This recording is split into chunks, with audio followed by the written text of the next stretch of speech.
বাঁধভাঙা উল্লাসে রাস্তায় নেমেছেন ইরানিরা।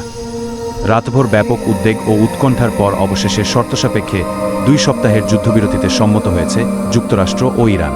যুক্তরাষ্ট্রের পক্ষ থেকে এই তথ্য নিশ্চিত করা হয়েছে। মার্কিন প্রেসিডেন্ট ডোনাল্ড ট্রাম্প বলেছেন, যুদ্ধবিরতি তখনই কার্যকর হবে যখন ইরান আন্তর্জাতিক জাহাজগুলোকে সম্পূর্ণ ও নিরাপদভাবে চলাচলের জন্য হরমুজ প্রণালী খুলে দেবে। এদিকে 2 সপ্তাহের যুদ্ধবিরতি ঘোষণার পর তেহরানের বাসিন্দাদের মধ্যে উল্লাসানন্দ উদযাপন করতে দেখা গেছে। কাতার ভিত্তিক সংবাদ মাধ্যম আল জাজিরার লাইভ প্রতিবেদনে বলা হয়েছে, ইরানের স্থানীয় সময় বুধবার সকালে দেশটির জনগণ রাস্তায় নেমেছেন। 2 সপ্তাহের যুদ্ধবিরতি ঘোষণার পর তারা উল্লাস করছেন। ছবিতে দেখা যাচ্ছে ইরানি পতাকা এবং দেশটির প্রয়াত সর্বোচ্চ নেতা আয়াতুল্লাহ আলী খামেনির ছবি হাতে নিয়ে ইরানিরা রাস্তায় নেমেছেন। অনেকে স্লোগান দিচ্ছেন।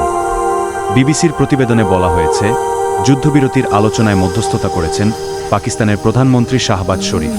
যুক্তরাষ্ট্রের শর্ত মেনে ইরান হরমুজ প্রণালী খুলে দিতে রাজি হয়েছে জানিয়ে শাহবাজ শরীফ বলেছেন, অবিলম্বে যুদ্ধবিরতি কার্যকর হবে।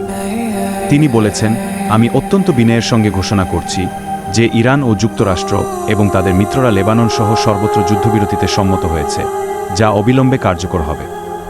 ইরান ও যুক্তরাষ্ট্রের মধ্যে বিরোধ নিষ্পত্তির জন্য একটি চূড়ান্ত চুক্তিতে পৌঁছাতে আরও আলোচনার জন্য 10 এপ্রিল শুক্রবার ইসলামাবাদে একটি বৈঠক ডেকেছে পাকিস্তান।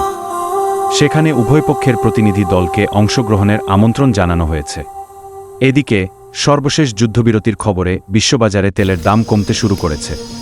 যুক্তরাষ্ট্রের সঙ্গে পাকিস্তানে নির্ধারিত বৈঠকের আগে যুদ্ধবিরতির একটি কাঠামো চূড়ান্ত হলে আগামীকাল বৃহস্পতিবার বা শুক্রবার হরমুজ প্রণালী খুলে দিতে পারে তেহরান। বার্তা সংস্থা রয়টার্সকে এ তথ্য জানিয়েছেন ইরানের একজন জ্যেষ্ঠ কর্মকর্তা।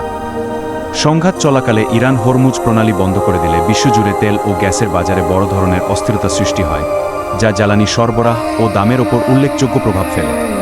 যুক্তরাষ্ট্রের সঙ্গে যুদ্ধবিরতি সমঝোতার অংশ হিসেবে তেহরান এই প্রণালী দিয়ে বাণিজ্যিক জাহাজগুলোর নিরাপদ চলাচলের অনুমতি দিতে সম্মত হয়েছে। রয়টার্সকে ওই কর্মকর্তা আরও জানান, ইরানের সামরিক বাহিনীর সঙ্গে সমন্বয় করেই এই নৌপথ পুনরায় খুলে দেওয়ার প্রক্রিয়া সম্পন্ন হবে।